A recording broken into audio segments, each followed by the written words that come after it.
How to leave NFL Fantasy League.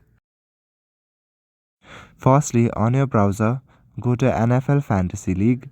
Now in the website, log in or sign up to your account.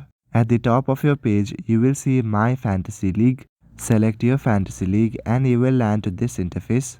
Here in the center, you will see a big picture, and right below the picture, you will see League Notes. Take a look on the second last line. It says you can leave the league, delete team. Click on delete team and select submit. By doing this, you will leave the league. Another way is to go to the manage section at the top panel.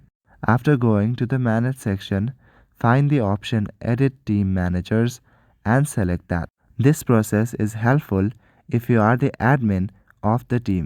Now you will see all the team members. If you want to remove someone, simply click on the remove option on the right section, then select submit. That's all for today. Thank you.